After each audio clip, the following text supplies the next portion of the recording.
ఆధ్యాత్మిక సంపదగా భావించే ఉప్పచెట్ల మనోహర దృశ్యాలు మనసుకు వింతైన అనుభూతినిస్తాయి. అల్లూరు జిల్లా హుక్కుంపేట మండలం ఉప్ప బంగారంగరువు మధ్యలో 15 ఎకరాల విస్తీర్ణంలో ఈ వృక్ష సంపద ఉంది. ఈ చెట్ల ఆకులు శీతాకాలంలో బంగారు వర్ణంలో మెరుస్తున్నాయి. వేసవి నాటికి వీటి రంగు తెల్లగా మారుతుంది. అనంతరం వచ్చే ఉప్పపూల సుగంధం కిలోమీటర్ వరకు వ్యాప్తి చెందుతుంది. భారీ వృక్షాలతో కనిపిస్తున్న ఈ ప్రాంతంలో నందిగౌరమ్మ దేవతకు చిన్న గడ్డి కుటీరం ఉంది. వర్షం కురిసి తమ పంటలు బాగా పండాలని 3 ఏళ్లకొకసారి పూజలు నిర్వహిస్తామని స్థానికులు తెలిపారు. చెట్ల నుంచి వచ్చే గింజల్లో అనేక ఔషధ గుణాలున్నాయని, దేశంలో ఇలాంటి వృక్షజాతి ఎక్కడా లేదని స్థానికులు చెబుతున్నారు. పూర్వం 17వ శతాబ్దంలో మా పూర్వీకులు చెప్పిన ప్రకారంగా ఒక సాధువు గారు పై తూర్పు దిక్కు నుంచి ఇక్కడికి వచ్చారండి. అతనికి బాగా ఆకలిస్తుండేదట. అతను వచ్చి అమ్మ నాకు ఆకలిస్తుంది, కొంచెం అన్నం పెట్టవా అని అడిగారంట. బాబు అలా కాదు, ఉదయం నుంచి కష్టపడి పని చేస్తున్నారు కదా, వారికి పెట్టండి, నేను మీకు పెట్టలేను అని అన్నారు. ఇవ్వకపోయేసరికి రెండో గారికి వెళ్ళారు. అమ్మ నాకు బాగా ఆకలిగా ఉంది, ఏమైనా తినడానికి కొంచెం అన్నం పెట్టవా అంటే గబగబా ఆకేసి సంతృప్తిగా భోజనం పెట్టిందండి. ఆ రాత్రి కలలో ఏమని చెప్పారంటే, నాకు అన్నం పెట్టిన గరువులో బంగారం పండుతుంది, నన్ను పొమ్మన్న గరువులోనే ఉప్ప చెట్లు అనే వృక్షాలు పుడతాయని కళలో చెప్పారండి. ఆ విధంగా బంగారం గరువు అని పేరు వచ్చింది. దీనికేమో ఇక్కడ ఉప్ప చెట్లు పుట్టాయి కాబట్టి ఉప్ప అని పేరు వచ్చింది సార్. ఆ గూనాలు అంబాలి పెట్టారు కదా సార్, అదేమో అమాంతంగా భోజనం చేసే ముందు అలా అమాంతం భూమిలోకి దిగిపోయింది. దిగిపోయిన తర్వాత ఇప్పుడు అక్కడ నుంచి ఊట అనేది వస్తుంది సార్. పిక్కలు మేము సేకరిస్తున్నాం సార్.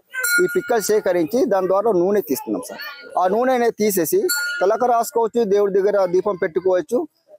ఉప్ప పిక్కలని గుచ్చి వెలిగిస్తే సార్ అలా వెలుగుతుంటుంది సార్. ఒక పిక్క మ్యాక్సిమం 10-15 నిమిషాలు వెలుగుతుంది సార్. అలా అంటే కొవ్వొత్తి లాగా దీపం. దాంతో పాటు మాకు ఆయుర్వేదిక పరంగా కూడా ఈ దుర్జలు ఏమైనా వస్తాయి కదా, అవి కూడా తగ్గుతాయి సార్. ఇది మా పూర్వీకులు చెప్పిన ప్రకారంగా దీన్ని మగ పిక్కలుగా గుర్తించారండి. ఈ పిక్కల్ని ఆడ పిక్కలుగా గుర్తించారు సార్.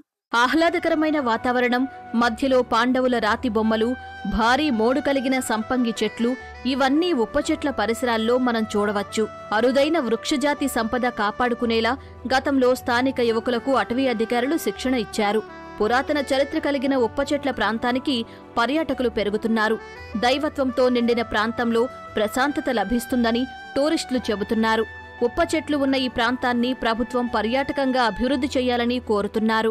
ఉప్ప చెట్లు ప్రత్యేకత కోసం మాకు ఢిల్లీ క్యాంపు ఒక వారం రోజులుగా నిర్వహించారు. ఫారెస్ట్ డిపార్ట్మెంట్ నుంచి డిఎఫ్ఓ శ్రీ జానకరావు గారు అక్కడికి వెళ్ళిన తర్వాత ఈ చెట్లను కాపాడడం కోసం ట్రైనింగ్ ఇచ్చారు సార్. సుమారుగా వారం రోజులుగా ట్రైనింగ్ తీసుకున్న తర్వాత మేము మళ్ళీ వాళ్ళకి మా ఈ చెట్లు ఒక ప్రత్యేకత గురించి వివరంగా చెప్పడం జరిగింది. డెవలప్మెంట్ ఫండ్ కింద అమౌంట్ కొంత వరకు ఇస్తామన్నారు, కానీ అది ఇప్పుడు దాకా మాకు క్లియరెన్స్ రాలేదు. ఇక్కడ చూస్తే యాక్చువల్గా దూరం అనిపించిన ఇక్కడికి వచ్చేసరికి సాటిస్ఫాక్షన్ ఎక్సలెంట్గా ఉంది. నెక్స్ట్ ఏంటంటే ఈ పీస్ఫుల్గా ఉంది, ప్రశాంతంగా ఉంది.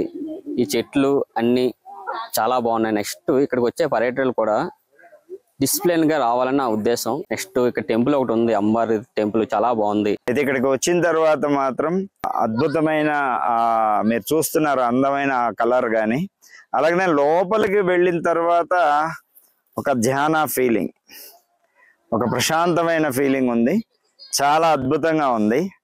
ఇప్పటి వరకైతే చాలా అద్భుతంగా ఉంది. దీన్ని ఇంకా డెవలప్ చేస్తే టూరిజం పరంగా మేలు చేసినట్టు అవుతుంది. ప్రకృతమైనటువంటి రమణీయమైనటువంటి ప్రదేశాలన్నింటినీ కూడా కాపాడవలసినటువంటి బాధ్యత ప్రతి పర్యాటకులకి కూడా ఉందని స్థానికులు తెలియజేస్తున్నారు. అదేవిధంగా ఈ ప్రాంతం అంతా కూడా టూరిజంగా కూడా డెవలప్మెంట్ చేయాలని కోరుతున్నారు. అల్లూరు సీతారామరాజు జిల్లా పాడే నుంచి శివ, ఈటీవీ న్యూస్.